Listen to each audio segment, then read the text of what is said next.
கர்த்தர் இந்த மாதம் நம்மளுக்கு கொடுத்ததான வாக்குத்தத்த வசனத்தை வாசிங்க. யோசுவாவின் புஸ்தகம் 1ஆம் அதிகாரம் 8வது வசனத்தை வாசிங்க. இந்த நியாயப்பிரமாண புஸ்தகம் உன் வாயை விட்டு பிரியாதிருப்பதாக, இதில் எழுதியிருக்கிறவைகளின் படியெல்லாம் நீ செய்ய கவனமாய் இருக்கும்படி இரவும் பகலும் அதை தியானித்துக் கொண்டு இருப்பாயாக. அப்பொழுது உன் வழியை நீ வாய்க்க பண்ணுவாய், அப்பொழுது புத்திமானாயும் நடந்து கொள்ளுவாய். அல்லேலூயா. 3வது வாரம் அடுத்த வார்த்தையை வாசிங்க.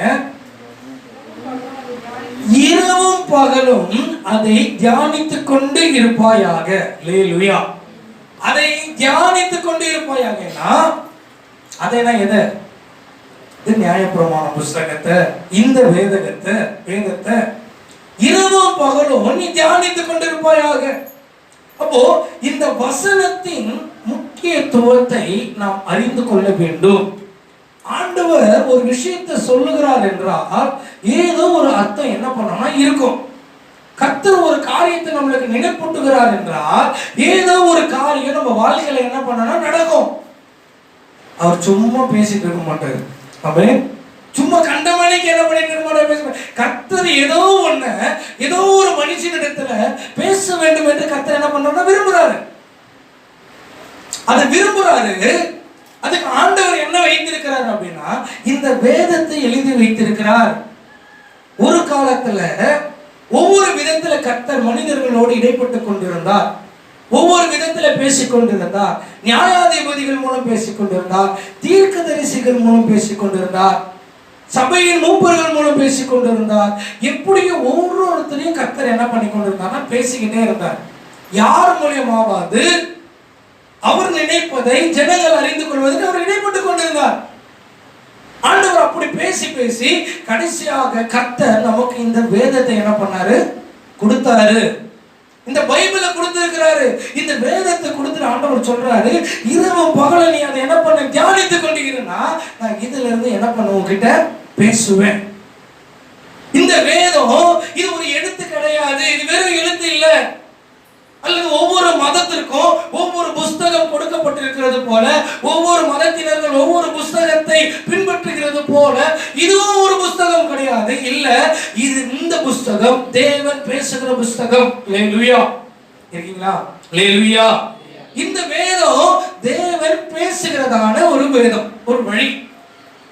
ஆமென். தேவன் பேசுகிற ஒரு வழிதான் இந்த வேதம். புரிஞ்சிடுச்சா? ஓகே, ஃபர்ஸ்ட் கான்செப்ட் ஓகே, புரிஞ்சிடுச்சு. இப்ப இந்த வேதத்தின் மூலம் தேவன் உங்களோடு இடைப்பட வேண்டும் என்று விரும்புகிறார். இந்த வேதத்தின் மூலம் தேவன் என்னோடு பேச வேண்டும் என்று விரும்புகிறார். அப்ப அந்த தேவன் விரும்புகிறார் அந்த வேதத்தை நான் எந்த அளவுக்கு வாசிக்கிறேன். நான் கர்த்தர் எனக்கு என்ன பண்ணியிருக்கிறார்னா இந்த வேதத்தை கொடுத்திருக்கிறார், சரிதான். இது மூலியமா பேசுறார், சரிதான். எவ்வளவு நேரம் நான் வேதத்தை தியானிக்கிறேன். இன்னைக்கு எல்லாரும் சொல்லுவோம், 3 அதிகாரம் வாசிச்சேன், 5 அதிகாரம் வாசிச்சேன், 7 அதிகாரம் வாசிச்சேன், 10 அதிகாரம் வாசிச்சேன். எவ்வளவு நேரம் வாசிச்சோம்? கொஞ்சம் யோசிச்சு பார்த்தோம்னா ஸ்பீடா படிக்க தெரிஞ்சவன் 5 நிமிஷத்துல கூட என்ன பண்ணுவான்? 5 அதிகாரத்தை படிக்க முடியும். ரொம்ப வேகமா தமிழ் நல்லா படிக்க தெரிஞ்சவன் 10 அதிகாரத்தை கூட என்ன பண்ண முடியும்? 10 நிமிஷத்துல படிக்க முடியும். ஆனா ஆண்டவர் படிக்கிறத பத்தி பேசல, இரவும் பகலும் அதை தியானின்னு பேசுறாரு. அல்லேலூயா. தியானினா என்ன? நான் பேசுப்பா நீ என்கிட்ட, நான் அதுல பேசுறேன். இந்த வேதத்தின் மூலம் நான் இடைப்படுகிறேன். நான் தெளிவா சொல்லிட்டாரு. இன்னைக்கு ஆனா நம்மளுடைய கண்கள் எல்லாம் கட்டப்பட்டிருக்கு, தெரியுமா? நம்ம இருதயம் அடைக்கப்பட்டிருக்கு, நம்முடைய கண்ணு கட்டப்பட்டிருக்கு. அதான் சொல்லணும். ஏன் அப்படின்னா பேசுவார்னு சொன்ன வேதத்தை நம்ம கொஞ்சமாவது அதை தியானிக்கிறோமா? 1 மணி நேரம் வேதத்தை என்ன பண்ண முடியல? தியானிக்க முடியல. தியானம் என்ன அப்படின்னா ஒண்ணும் இல்லைங்க, வேத வசனத்தையும் நம்மளுடைய வாழ்க்கையையும் ரெண்டுத்தையும் அபியாசப்படுத்தி பார்க்கணும். புரியுதா நான் சொல்றது?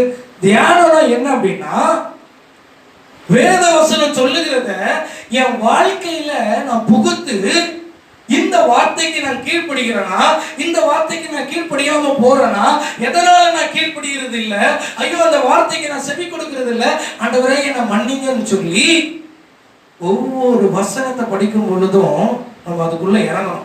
நான் சொல்றது விளக்குதா? ஒவ்வொரு வசனத்தையும் என் லைஃப்ல அப்ளை பண்ணணும், அப்ளை பண்ணி பார்க்கணும், இதன்படி நான் செய்யறேனா இல்லையா. அப்போ ஆண்டவர் இந்த வேத வசனத்தின் மூலமா நம்மளோட என்ன பண்றாருன்னா இடைப்படுகிறார். இந்த வசனத்தை சும்மா எழுதி வைக்கலங்க, ஏதோ பேருக்காக எழுதி வைக்கல. கர்த்தர் என்னுடைய நன்மைக்காக இந்த வேதத்தை என்ன பண்ணிருக்கார், எழுதி வைத்திருக்கிறார். கர்த்தர் என்கிட்ட பேசுவதற்காக இதை எழுதி வைத்திருக்கிறார் அப்படின்னா யோசிச்சு பார்ப்போமே, எவ்வளவு நேரம் நம்ம கர்த்தரிடத்துல பேசணும், எவ்வளவு நேரம் கர்த்தர் பேசுறதை நம்ம பார்க்கிறோம். கர்த்தர் இதுல இருந்தாங்க பேசுறாரு. இன்னைக்கு நம்ம எப்படி திரும்ப கேட்கிறோம், அப்படி வானத்துல இருந்து சத்தம் கேட்கணும். ஆபிரகாமுக்கு பேசினார்ல, அதே போல சத்தம் கேட்கணும். அப்புறம் எதுக்கு வேதத்தை கையில கொடுத்தாரு? சும்மா டைம் பாஸ்க்கு வாசிங்கப்பானா? வேதத்தை கொடுத்ததுக்கு ஒரு நோக்கம் உண்டு. என்ன நோக்கம்? இதன் மூலியமா நான் பேசுவேன்பா. இது முந்தைய காலத்துல நடந்ததுன்ற ஒரு ஹிஸ்டாரிக்கல் புக் போல நீ பார்க்க கூடாது. இது ஒரு வரலாற்று ஆகமத்தை போல நீ பார்க்க கூடாது. இது நிகழ்காரியம், நடந்த காரியம், நடக்க போற காரியம் எல்லாத்தையும் வேதத்தில் எழுதி வைத்திருக்கிறார்னா, நான் தேவனிடத்துல வேதத்தை தியானிக்கும் பொழுது கர்த்தர் வேதத்தின் மூலம் என்கிட்ட பேசுவாரா பேச மாட்டாரா? இருக்கீங்களா? பேசுவாரா பேச மாட்டாரா? பேசுவாரு. அப்ப என்ன பேசுவார்னா, இன்னைக்கு நம்ம பார்வைக்கு எப்படி தெரியுமா, கர்த்தர் என்ன ஆசீர்வதிப்பேன்னு சொல்லி இருக்கிறாரு. என்ன சொல்லி இருக்கிறாரு? ஆசீர்வதிப்பேன். வேற எதுவுமே பேசலையா?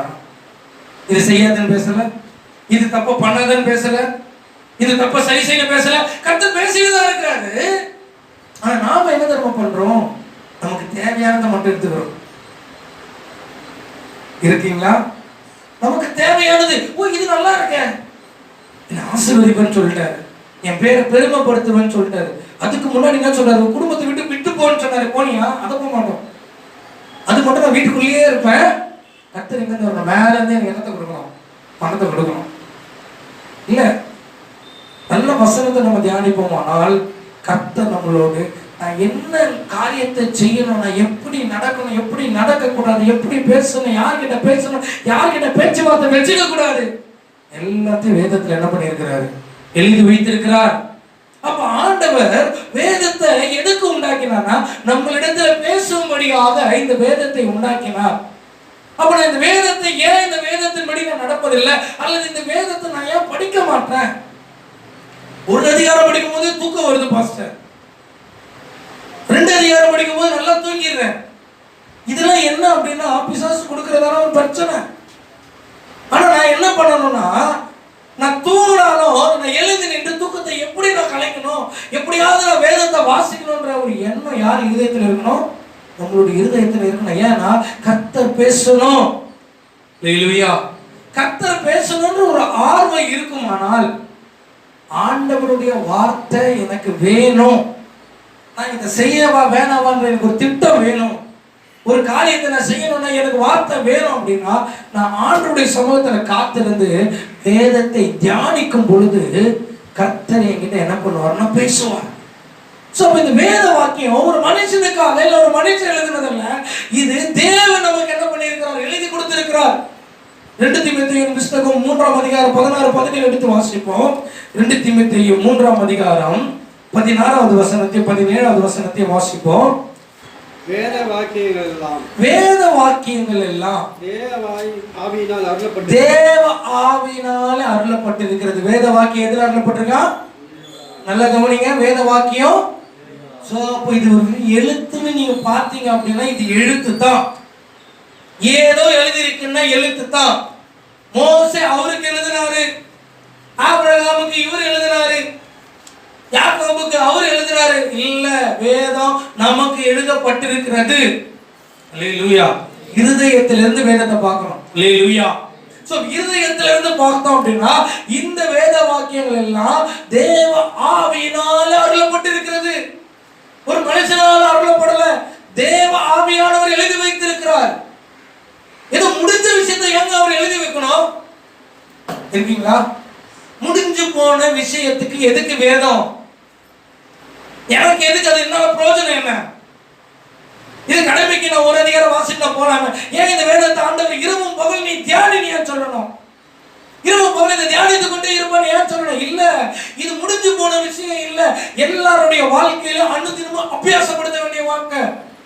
இன்னைக்கு நான் என்ன செய்யணும், நாளைக்கு நான் என்ன செய்யணும், இன்னைக்கு என்ன பிரச்சனை வாழ்க்கையில வரப்போகுது, யார் மூலியமா எந்த பிரச்சனை வரப்போகுது, அந்த பிரச்சனை நான் எப்படி சரி செய்யணும், எல்லாத்தையும் கம்ப்ளீட்டா எழுதி வச்சிட்டாருங்க இந்த வேதத்துல.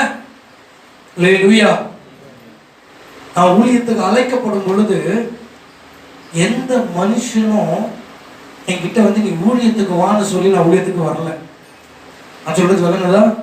ஒரு ஊழியக்காரரோ அல்லது வேற ஒரு மனுஷர்களோ நீங்க வந்து ஊழியம் வந்து செய்யுங்க, நீங்க இதை செய்யுங்க எந்த மனுஷனும் சொல்லலைங்க.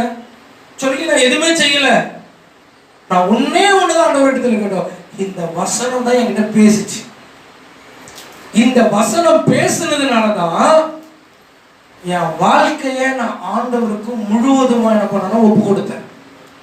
இந்த வசனம் பேசலன்னு வச்சுக்கோங்களேன், நான் முழுவதுமா ஒப்பு கொடுக்கணும் அவசியம் இல்லையே.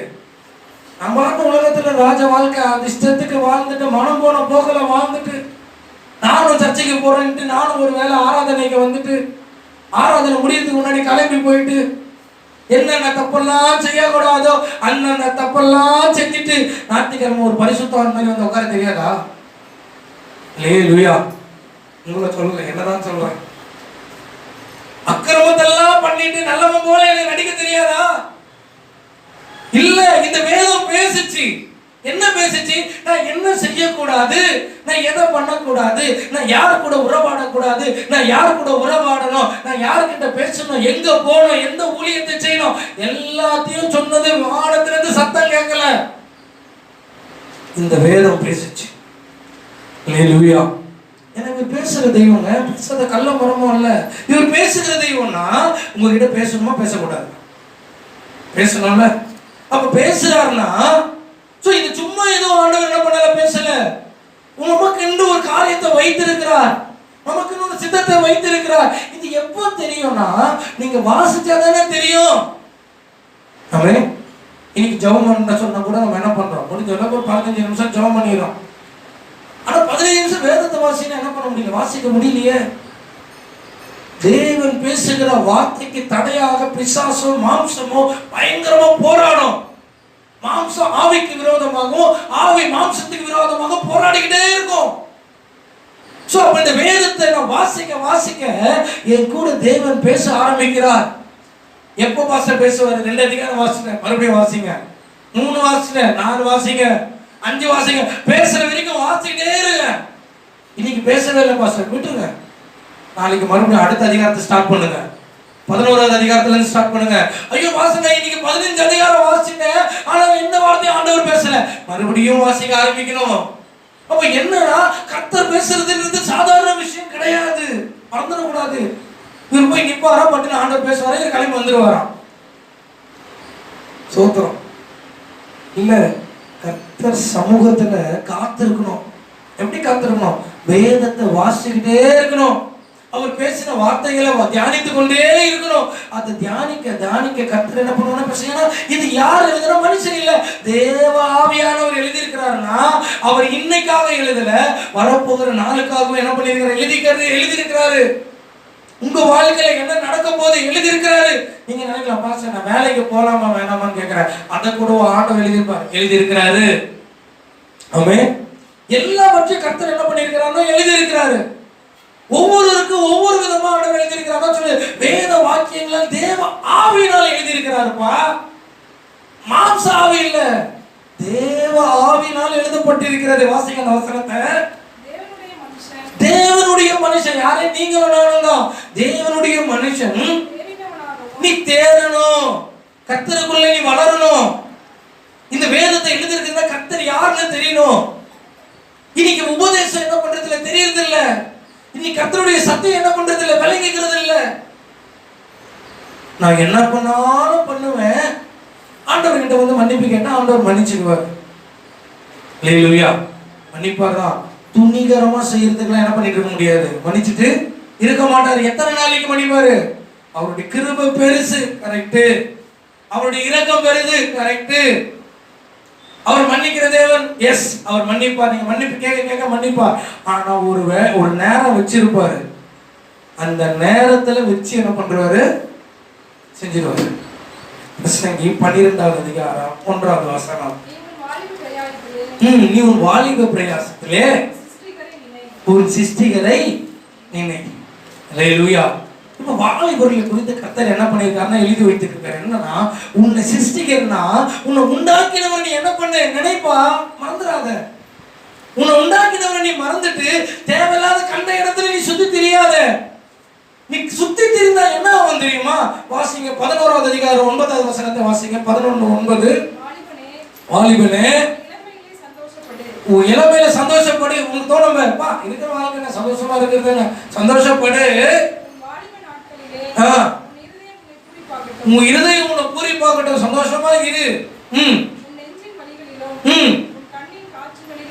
உன் கண்ணுல என்னெல்லாம் பார்க்கணும் ஆசைப்படுற எல்லாத்தையும் பாரு, முன்னு மறந்துடாத. ஆனா இவைகள் எல்லாவற்றின் நிமித்தமும் தேவன் உன்னை நியாயத்துல ஒரு நாள் என்ன பண்ணுவாரு? கொண்டு வந்து நிறுத்துவாரு. சோ அதனால நான் செய்யற தப்பையே துணிகரமா என்ன பண்ணிட்டு இருக்க கூடாது, செஞ்சு கொண்டு இருக்க கூடாது. கர்த்தர் மன்னிப்பாரு மன்னிப்பாரு மன்னிப்பாரு, எஸ் மன்னிப்பாரு. நமக்கு அந்த திராணி இருக்கு. உனக்கு கர்த்தர் அதுல இருந்து விடுவித்து இருக்கிறார். மறுபடியும் போயிட்டு நான் விழணும்னு போயிட்டு விழுறது நம்மளுடைய என்ன சொல்லுவாங்க, நம்மளுடைய விதம் இன்ஜின்னு சொல்லுவோம். நம்மளுக்கு தோன்றபடியெல்லாம் நம்ம என்ன பண்ண கூட செஞ்சு கர்த்தர் ஒரு நாள் என்ன பண்ணிருக்காரு? எல்லாருக்கும் வைத்திருக்கிறார்.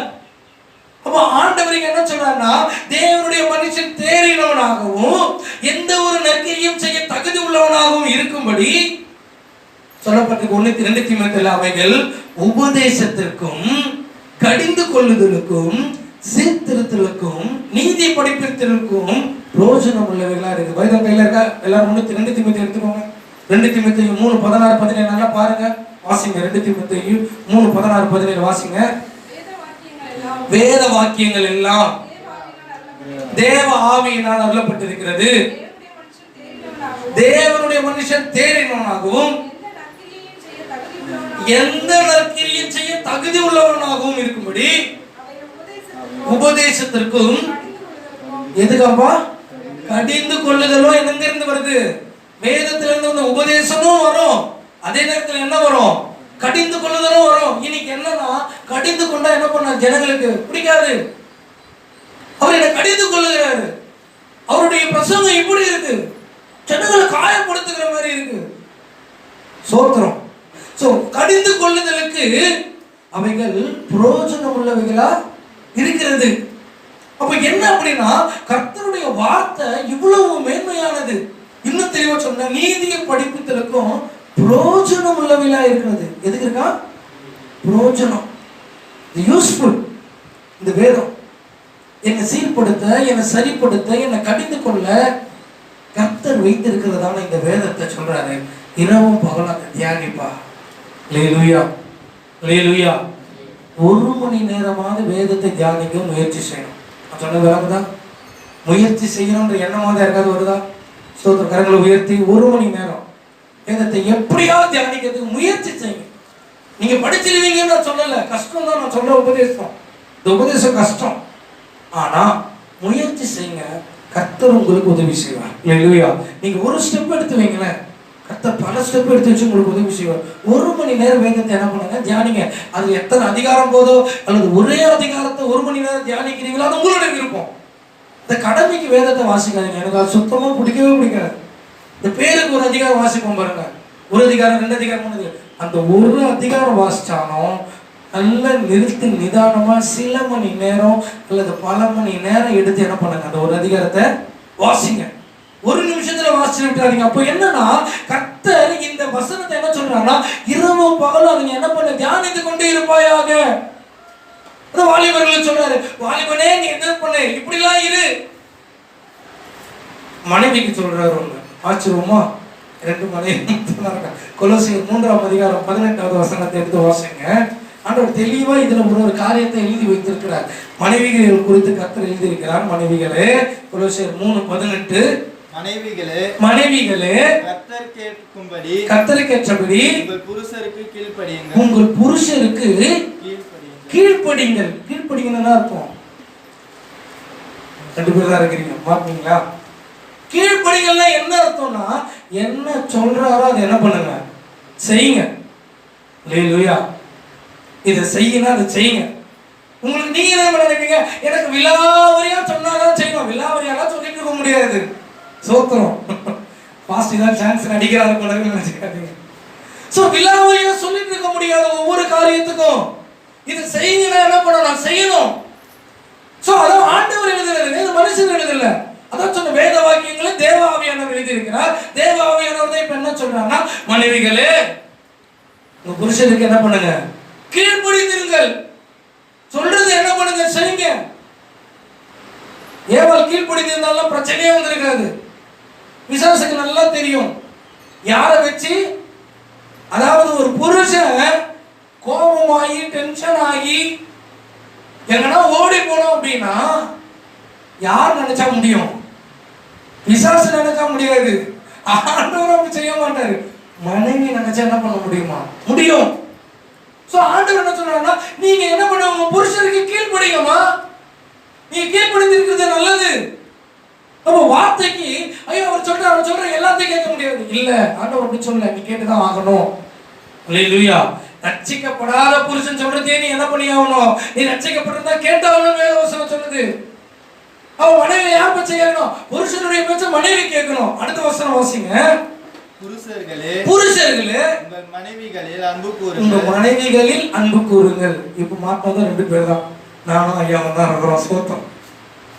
ஆண்டவர் இங்க என்ன எழுதி வைத்திருக்கிறார், உன் மனைவி இடத்துல நீ என்ன பண்ண, உன் மனைவி வார்த்தைக்கு கீழ்ப்படின்னு எழுதி வைக்கல.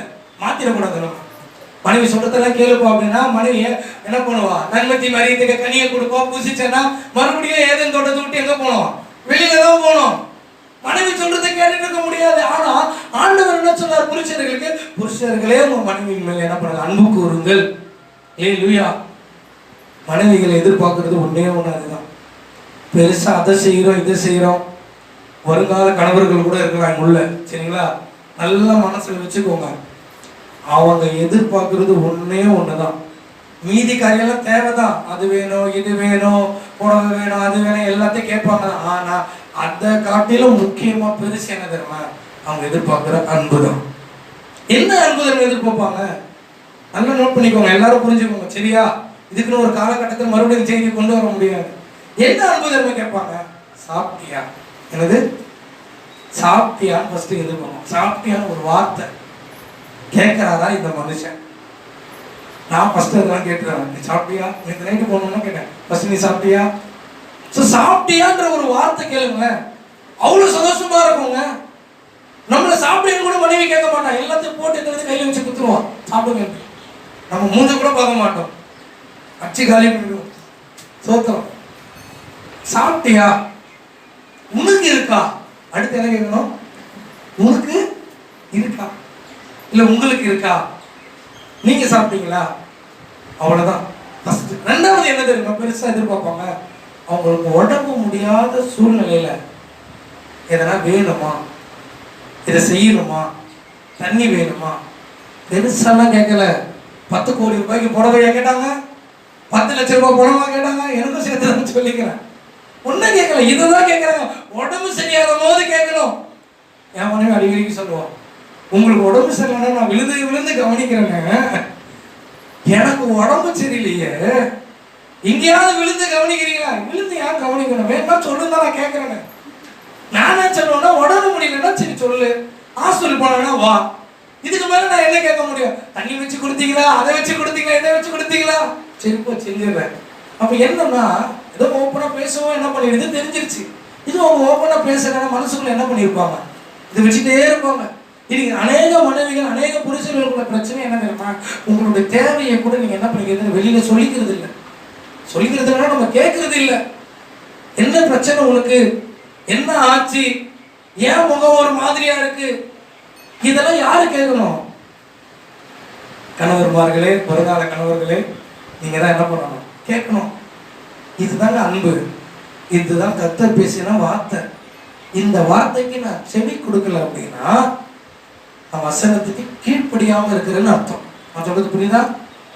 அப்ப நான் வசனத்துக்கு கீழ்ப்படியாம இருந்துட்டு கர்த்தர் என்ன ஆசீர்வதிக்கணும்னு நினைச்சா கர்த்தர் ஆசீர்வதிப்பாரா?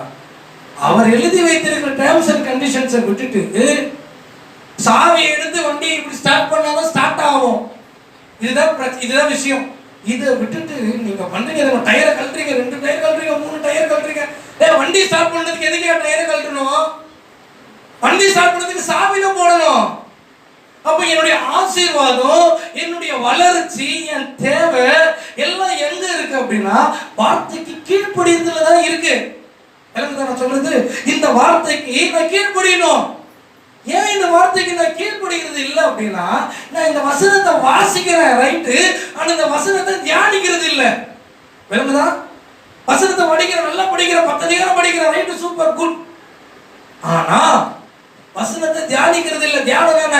என் வாழ்க்கையில அபியாசம் படித்து பார்க்கறது இல்லை. நான் இதை செய்யறேனா, இதை செய்யலையா? இந்த வாழ்க்கையை நான் செய்யறேனா, இதை நான் பின்பற்றுறேனா, பின்பற்றலையா? ஏன் என் வாழ்க்கையில ஆசீர்வாதம் வரலையே? அப்ப ஆண்டவர் சொன்னது எல்லாம் இது சரியா பண்ணிட்டு அது சரியா பண்ணிட்டு அப்படி இருந்து என் வாழ்க்கையில ஆசீர்வாதம் வரலையே. அப்ப ஆண்டவரிடத்துல கேட்கணும், ஏன் வரல? அப்ப ஆண்டவர் சொல்லுவாரு, உன் நீதி நிமித்தம் இல்ல, என் கிருபையை சார்ந்துக்கணும்னு சொல்லுவாரு. அப்ப நான் இதெல்லாம் செஞ்சுட்டு நான் அவருடைய கிருபையை தான் என்ன பண்ணணும்? சார்ந்துக்கணுமே தவிர நான் இதெல்லாம் செஞ்சுட்டேன் அதனால என்னை ஆசீர்வதி இல்லை. இதெல்லாம் நான் செஞ்சுட்டேன் ஆண்டவரே, கிருபையா என்ன என்ன பண்ணுங்க, ஆசீர்வதிங்க, என் நீதி நிமித்தம் ஆசீர்வதிங்கன்னு சொல்லக்கூடாது. ஹல்லேலூயா. போன உடனே வீட்டில் மத்தியானம் சாப்பிடும்போது பிள்ளைகள் தாயார் இடத்திலும், தாயார் பிள்ளைகள் இடத்திலும், தகப்பனார் பிள்ளைகள் இடத்திலும், தகப்பனார் மனைவியின் இடத்திலும், மனைவி புருஷன் இடத்திலும் என்ன பண்ணியாகணும்? சாப்பிட்டீங்களான்னு ஒரு வார்த்தை என்ன பண்ணோம்? கேட்கணும். கேட்பீங்களா? சூத்திரம். அவங்க சாப்பிட மாட்டாங்களா? இதெல்லாம் ஒரு கேள்வி இதை கேளுங்களேன். அதுலதான் சந்தோஷன்ற மாதிரி அதானே செஞ்சாகணும். எனக்கு இதுல ஏதாவது சந்தோஷம். நீங்க என்ன சொல்லுவீங்க? நான் இதை செய்ய மாட்டேன், வேற எல்லாம் செய்யறேன். நாங்கெல்லாம் ஒன்றாங்கண்ணா என்ன கேட்கிறாங்களோ அதை என்ன பண்ணுங்க, செஞ்சுட்டு போங்கல்ல. அப்போ ஒரு புருஷன் எப்படி நடக்கணும், ஒரு மனைவி எப்படி நடக்கணும், அடுத்து பிதாக்களே உங்கள் பிள்ளைகளை கோபமூட்டாதிருங்கள், இதை செய்யாதீங்க அதை செய்யாதீங்க அப்படின்னு சொல்லிட்டு கர்த்தருடைய வேதம் தெளிவா எழுதி இருக்கிறது. அதெல்லாம் ஆண்டவர் என்ன சொல்றாருன்னா, இப்ப நல்லா கவனிங்க, இப்பதான் சரியான செக்கு. என்ன செஞ்சானா, இதெல்லாம் உங்க மீது உங்க அன்பு நிமித்தம் என்ன பண்ணாதீங்க. ஐயோ என் மனைவி எனக்காக இதை செஞ்சா, ஐயோ என் கணவர் எனக்காக இதை செஞ்சார், அவருக்காக நான் இதை செய்யறேன்னு செய்யாதீங்க. ஆண்டவர் சொல்றாரு, கொலோசியர் 3ஆம் அதிகாரம் 24வது வசனத்தை வாசிங்க. கொலோசியர் 3:24 வாசிங்க. எதை செய்தாலும் அதை மனுஷருக்கென்று செய்யாமல் கர்த்தருக்கென்று மனப்பூர்வமா செய்யுங்கள். அல்லேலூயா. இப்ப எதை செய், இப்படி இதெல்லாம் செய்ய சொல்லி இருக்கிறாரு, வேதத்துல இப்படி எல்லாம் பண்ணுன்னு சொல்லி இருக்கிறாரு. இதையெல்லாம் எனக்காக நீங்க பண்ணாதீங்க, உங்களுக்காக நீங்க என்ன பண்ணாதீங்க. ஒரே ஒருத்தர் கர்த்தருக்காக இதெல்லாம் என்ன பண்ணி ஆகணும், செய்துதான் ஆகணும். அல்லேலூயா.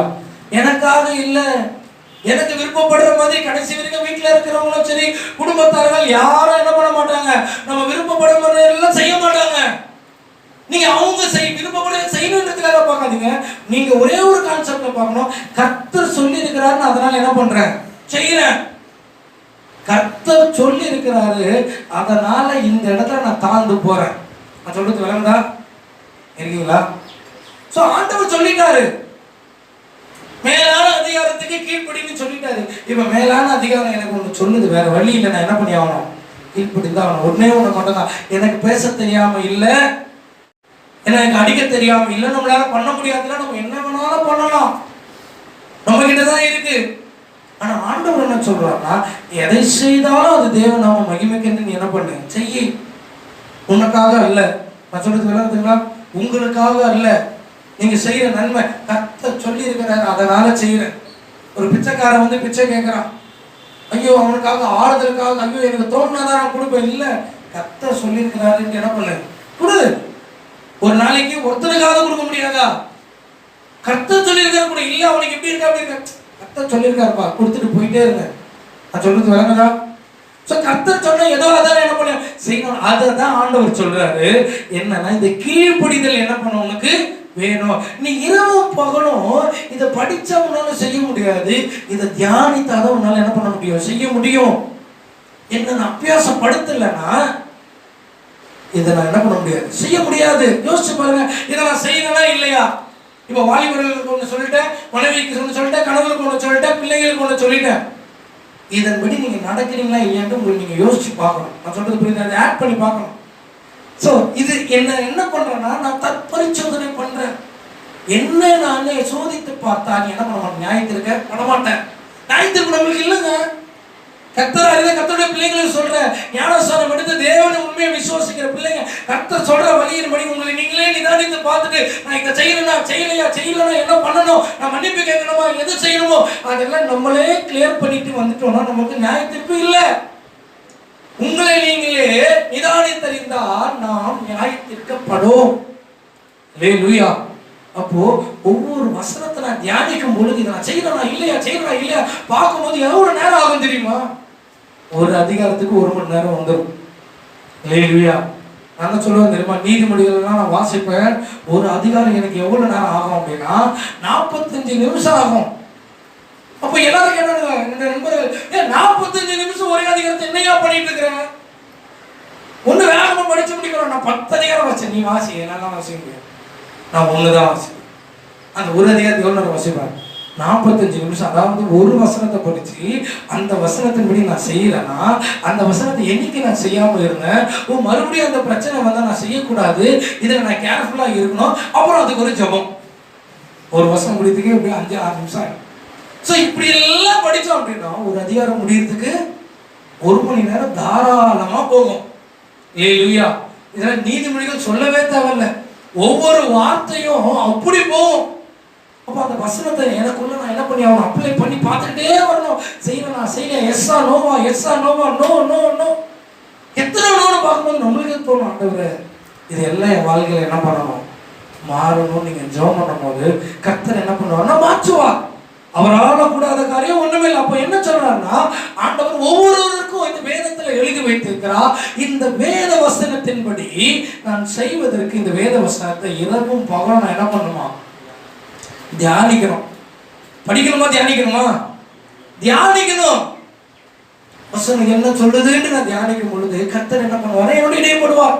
அப்ப நான் இன்னைக்கு வேதத்துல பெரிய ஏன் தியானமா இருக்க முடியல, ஏன் வேதத்தை என்னால இரவு பகலும் தியானிக்க முடியலையே? அப்படிதானே, 1/2 மணி நேரமே தியானிக்க முடியல. இவங்க எங்க போறாரு, எக்ஸிமா போறாரு, இரவு பகலும் தியானியம். அப்ப இரவு பகலும் ஏன் தியானமா இருக்க முடியல அப்படின்னா, சங்கீதம் 1வது சங்கீதம் 2வது வசனத்தை வாசிங்க. சங்கீதம் 1:2 வாசிங்க. கர்த்தருடைய வேதத்தில் பிரியமாயிருந்து, கர்த்தருடைய வேதத்தில் பிரியமாயிருந்து இரவும் பகலும் அவருடைய வேதத்தில் தியானமாயிருக்கிற மனுஷன் பாக்கியவான். அல்லேலூயா. அல்லேலூயா. ஆண்டவர் சொல்றாரு என்னன்னா, வேதத்தின் மேல பிரியமாய் இருந்த அப்படின்னா இரவும் பகலும் நீ என்ன பண்ணலாம், தியானிக்கலாம். நான் சொல்றது வரதா, வேதத்தின் மேல ஒரு லவ் வேணும், வேதத்தின் மேல பிரியம் வேணும், வேதத்தின் மேல ஒரு அன்பு வேணும், கர்த்தருடைய வார்த்தை மேல ஒரு ஆசை வேணும். அல்லேலூயா. ஆசைப்பட்டீங்கன்னு வச்சுக்கோங்களேன், ஆண்டவர் பேசியே ஆகணும்ன்ற ஆசைப்பட்டீங்கன்னா, அவர் மேல பிரியப்பட்டீங்கன்னா, அந்த வேதத்தின் மேல பிரியப்பட்டீங்கன்னா, நீங்க கண்டிப்பா இரவும் பகலும் வேதத்தை என்ன பண்ணுவீங்களா, தியானிப்பீங்களா. அப்ப நான் தியானிக்காம போறதுக்கு காரணம் என்னன்னா, நான் வேதத்தின் மேல பிரியமா இல்ல, போன நோன்றதுல பிரியமா இருக்கிறேன், ஷார்ட்ஸ் பார்க்கறதுல பிரியமா இருக்கிறேன், சில நாடகம், சில படம், சில காமெடி, இதுக்கெல்லாம் 1/2 மணி நேரம் 1 மணி நேரம் கொடுக்கறதுக்கு சந்தோஷமா போகுது. ஆனா இந்த வேதத்துக்கு கொடுக்கறது என்ன பண்ண மாட்டேங்குது, நேரம் போக மாட்டேது. அதுதான் சொல்றாரு, நீ எதை விரும்புறியோ அதை நீ என்ன பண்ணுவ, செய்வ. வேதத்துல நான் பேசுவேன், வேதத்துல தேவன் பேசுவாரு, வேதத்தின் மேல நான் பிரியமா இருந்தேன்னா வேதத்தை எந்த நேரத்துல நான் வாசிப்பேன். ஆமென். சாப்பிடும் போது பைபிள் வாசிப்போம். இப்ப சாப்பிடும் போது நம்ம போன் பண்றோம்ல, நியூஸ் பார்ப்போம், அதை பார்ப்போம், இதை பார்ப்போம். அடுத்து நம்ம என்ன பண்ணுவோம், சாப்பிடும்போது ஃபோனை பார்ப்போம். அடுத்து என்னாச்சு, வண்டியில் போகும்போது மொபைல் ஃபோனில் ஃபோனை பார்க்கறதில்ல, பைபிளில் ஃபோனை வச்சுருந்தோம்னா அதில் பார்ப்போம். அல்லேலூயா.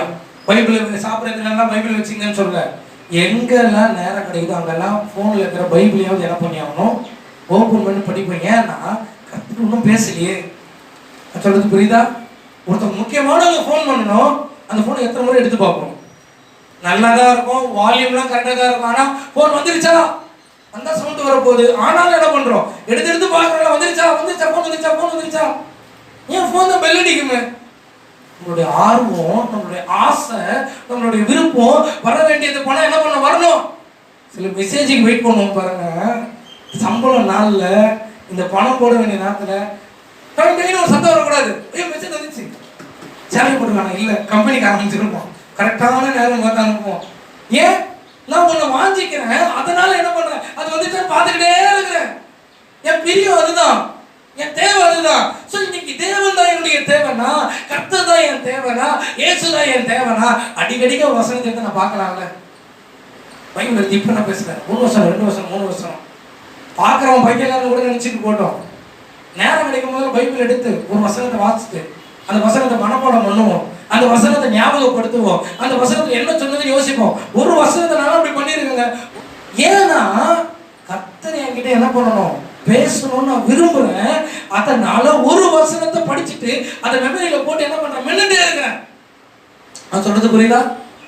கர்த்தர் என் மெய்ப்பரா இருக்கிறார், ஒரு வசனத்தை படிச்சுட்டீங்க, அந்த வசனத்தை எல்லாம் நம்ம யோசிச்சுட்டு இருக்கேன். கர்த்தர் என் மெய்ப்பரா இருக்கிறார். மெய்ப்பர்னா ஆடு மேய்க்கிறவர் தானே. நம்ம ஆடா? ஓ, அப்ப நம்ம ஆடுன்னா அவர் யாரு? அவர் மெய்ப்பரு, அவர் மேய்க்கிறாரா நம்மள, அப்ப நம்ம நல்ல வழியில அவர் நடத்துவாரு. சோ இதையெல்லாம் என்ன பண்ணணும், தியானிச்சுட்டே இருக்கணும். அல்லேலூயா, சோத்திரம். அப்போ நான் வேதத்தின் மேல பிரியமா இருந்தாதான் இரவும் பகலும் அதை என்ன பண்ண முடியும், தியானிக்க முடியும். அடுத்து வேதம் எப்போ, வேதத்தின் மேல எப்பொழுது பிரியம் உண்டாகும் அப்படின்னா, நான் ஆண்டவரை நேசிச்சேன் அப்படின்னா வேதத்தை படிக்கணும் நான் விருப்பப்படுவேன். அல்லேலூயா. ஆண்டவர் பேசணும் அப்படின்னா நான் ஆண்டவரை நான் நேசிக்கணும், அப்படிதானே? நான் அவர் மேல விருப்பமா இருப்பேன். நான் அவருக்கு எதனாச்சும் நான் அவர் சமூகத்தில் கிட்டி சேரணும்னு நினைச்சேன் அப்படின்னா அவர் பேசுற வார்த்தைக்கு நான் என்ன பண்ணுவேன், காத்திருப்பேன். கர்த்தர் என்கிட்ட என்ன பண்ணணும், பேசணும். அவர் மீது பிரியமா இருந்தா அவர் வசனத்தை நான் என்ன பண்ணுவேன், தியானிப்பேன். அவர் மீது நான் பிரியம் இல்லைன்னா வசனத்தை தியானிக்கணும்னு அவசியம் இல்லை. நான் உங்களை நேசிக்கிறேன் அப்படின்னா நான் ஒரு லெட்டர் கொடுத்துருக்கிறேன், அந்த லெட்டரை எவ்வளவு வேகத்தில் எடுத்து வாசிக்கணும், எப்போ கேப் கிடைக்க எடுத்து வாசிக்கணும்னு நினைக்க மாட்டோம். ஏன்னா நேசிக்கிறவர் ஒரு லெட்டர் கொடுத்துருக்கிறாரு, நேசிக்கிறவர் ஒரு மெசேஜ் அனுப்பிச்சிருக்கிறாரு, முக்கியமான செய்தி அனுப்பிச்சிருக்கிறாரு. அப்ப என்ன செய்தி கொடுக்குறாரு, நம்ம தியானிப்போம்ல, யோசிப்போம்ல, ஆர்வம் காட்டுவோம்ல. அதே நேசிக்கிற தேவன் தான் இந்த வசனத்தை கொடுத்திருக்கிறாரு. இந்த வசனத்தை இரவும் பகலும் தியானிப்போமே. அப்ப இந்த இரவும் போல இந்த வார்த்தையை நான் நேசிப்பேன் என்றால், கர்த்தருடைய வார்த்தை எனக்கு வேணும்னு நான் நினைக்கிறேன் அப்படின்னா அவரை நான் நேசிச்சா வேதத்தை நான் வாசிப்பேன். அல்லேலூயா. நான் அவரை நான் நேசிப்பேன் என்றால் வேதத்தை நான் தியானிப்பேன். அவரை நான் நேசிக்கலைன்னா வேதத்தை என்ன பண்ண முடியாது, தியானிக்க முடியாது. அவரை பிடிக்கலன்னா அவர் கொடுத்த பொருளை நம்ம பார்த்துட்டே இருப்போம். பிடிக்காதவங்க ஒரு பொருள் கொடுத்தாங்கன்னா, ஐயோ என் பிடிக்காதவங்க இந்த பொருள் கொடுத்துருக்காங்க பார்த்துட்டு அதை தூக்கி என்ன பண்ணுவோம், போடுவோம். எனக்கு பிடிக்காத ஆள் கொடுத்துருக்கு, எனக்கு பிடிக்காத பொருளை கொடுத்துருக்கு. ஸோ அப்போ பிரியமானவங்க எது ஆண்டவர் சமூகத்தில் கர்த்தருக்கு பிரியமா, கர்த்தர் என்னை நேசிக்கிறவங்க அவர் கொடுத்தா நான் என்ன பண்ணுவேன், செய்துதான் ஆகணும். அல்லேலூயா. அப்போ அவர் வார்த்தை என்ன சொல்லுது அப்படின்னா, இருக்கீங்களா சொல்றோம், அவரோட வார்த்தை என்ன சொல்லுது அப்படின்னா, என்னை நீ நேசிப்பேன்டா, இரவு பகல் வேதத்தை நீ என்ன பண்ணுவேன், தியானிப்பேன். அதான் யோசுவாக்கு ஆண்டவர் வார்த்தைக்காக தரத்தை கொடுத்தார். நீ இரவும் பகலும் என்னைய தியானித்துக் கொண்டிரு, இந்த வசனம் மட்டும் உன் வாயை விட்டு பிரியாத இருக்கட்டும், அதே நீ தியானித்துக் கொண்டிரு. அப்போ நீ என்ன பண்ணுவ, ஆசீர்வதிக்கப்படுவ. என்ன பண்ணுவியா, ஆசீர்வதிக்கப்படுவியா. எப்படி ஆண்டவர் ஆசீர்வதிப்பாராம், பல வகையில் ஆண்டவர் ஆசீர்வதிப்பாராம். சுருக்கமா சொல்றேன், அப்படியே 1வது அதிகாரம் 1வது வசனத்தை வாசிச்சீங்களே, சங்கீதம் 1:1. துன்மார்க்கருடைய ஆலோசனையில் நடுவாமலும், பாவிகளுடைய வழியில் நில்லாமலும், பரியாசைக்காரர் உட்காரும் இடத்தில் உட்காராமலும், கர்த்தருடைய வேதத்தில் பிரியமாயிருந்து. போதும். எப்படியா, நான் கர்த்தருடைய வேதத்தில் பிரியமா இருந்து இரவு பகல் ஒரு வேதத்தை தியானிப்பேன்னா சில காரியங்களை நான் செய்ய மாட்டேன். சொல்லிட்டு வரங்களா, துன்மார்க்கனுடைய ஆலோசனை நான் என்ன பண்ண மாட்டேன், நடக்க மாட்டேன். யாருங்க துன்மார்க்கன்? துன்மார்க்கனா யாரு? அடுத்த பாவி தனியா உண்டாங்க, பாவியின் வழி இல்லாமலும் பரியாசக்காரர் உட்காரும் இடத்தில் உட்காரவங்களும் தான் வந்துருச்சு. அப்ப துன்மார்க்கனா யாரு? 10வது சங்கீதம், சங்கீதம் 10 எடுத்துக்கோங்க. சங்கீதம் 10, சங்கீதம் 10 3 - 11 வசனம் சொல்லப்பட்டிருக்கிறது. நான் லைட்டா மட்டும் டச் பண்ணிட்டு போயிடுறேன். 10:3. துன்மார்க்கன் தன் உள்ளம் இச்சத்தை பெற்றதினால் பெருமை பாராட்டி பொருளை அபகரித்து தன்னைத்தான் போற்றி கர்த்தரை அசட்டை பண்ணுகிறான். கர்த்தரை அசட்டை செய்கிறவன். நல்லா புரிஞ்சுக்கோங்க. யாருங்க நம்ம அசட்டை பண்றோம் ஆண்டவரை? நம்ம ஆண்டவரை அசட்டை பண்ணோம்னா துன்மார்க்கன் வெளியில இல்லை, துன்மார்க்கம் உள்ளதாங்க. நம்ம ஆண்டவரை அசட்டை பண்றோம்னா என்ன அசட்டையோ வாட்டவர் உங்களுக்கு என்னன்னா தோணுதோ, கர்த்தரை என்ன வகையில அசட்டை பண்றீங்களோ, எந்த அளவுக்குலாம் அவாய்ட் பண்றீங்களோ, எந்த அளவுக்கு கர்த்தருக்கு காலையில் எழுந்து முக்கியத்துவத்தை ஆண்டவர்கிட்ட கொடுக்கணும்னு நினைக்கும் போது காலையில் அப்படிலாம் கொடுக்கணும்லாம் அவசியம் இல்லை, அப்புறமா பார்த்துக்கலாம். அந்த எண்ணம் வருதா? துன்மார்க்கம் வேற யாரும் இல்லை, நாம தான். புரியுதா? நம்ம நீதிமான்கள் அப்படின்னு நினைச்சிடக்கூடாது. இந்த காரியத்தை செய்யறவன் யாரா? துன்மார்க்கனா. கர்த்தரை அசட்டை பண்றவன் அது நீங்களா இருந்தாலும் சரி, நானா இருந்தாலும் சரி, நாம தான் யாரு? துன்மார்க்கன். அப்ப ஆண்டவர் சொல்றாரு, துன்மார்க்கன் கர்த்தரை என்ன பண்றான்னா அசட்டை செய்கிறான். அடுத்து அந்த துன்மார்க்கன் கிட்ட என்ன பண்ணக்கூடாது? கர்த்தரை அசட்டை பண்றவங்க கிட்ட ஆலோசனை என்ன பண்ணக்கூடாது? நீங்க கேட்க கூடாது. கர்த்தர் அவ்வளவு தெய்வமா? அவ்வளவு தெய்வம் கிடையாது. இல்ல கர்த்தர் அறிஞ்சவனே, கர்த்தருக்கு கொடுக்க வேண்டிய இடத்துல கொடுக்க தேவையில்ல, நீ என்ன வேணாலும் செய்ப்பா, கர்த்தர் மன்னிச்சிருவாரு. இது கர்த்தரை அசட்டை பண்ணுகிறவன், இதுதான் துன்மார்க்கன். அல்லேலூயா. இந்த துன்மார்க்கனா நாம என்ன பண்ணிடக்கூடாது? இருந்துக்கூடாது. கர்த்தரை அசட்டை பண்றவங்களா இருந்தீங்க அப்படின்னா அந்த ஆட்டிடியூடு மாறட்டும். அல்லேலூயா. அடுத்த வசனம், 4வது வசனம். துன்மார்க்கன் கர்வத்தினால் தேவனை தேடான். தேவனை தேட மாட்டான். அவன் ரட்சிக்கப்பட்டவனோ அவன் ரட்சிக்கப்படாதவனோ யாரை தேட மாட்டான்? தேவனை தேட மாட்டான். அவன் யாரு? வேதம் சொல்லுது அவன் தான் யாரு? துன்மார்க்கன். கர்த்தரை தேடாதவன், வேத வசனம் சொல்லுது அவன் துன்மார்க்கன். அடுத்த வசனம் எல்லாம் அப்படியே நம்ம பார்த்துட்டே போனோம் அப்படின்னா அநேக காரியங்களை கர்த்தர் சொல்றாரு. இந்த துன்மார்க்கனை குறித்து பார்த்தோம்னா 10வது அதிகாரம் 3வது வசனத்துல இருந்து 11வது வசனம் வரைக்கும் போட்டிருக்கு. துன்மார்க்கனுடைய ஆட்டிடியூட், அவனுடைய குணாதிசயம். அல்லேலூயா. நம்ம அந்த டீம்ல என்ன பண்றக்கூடாது?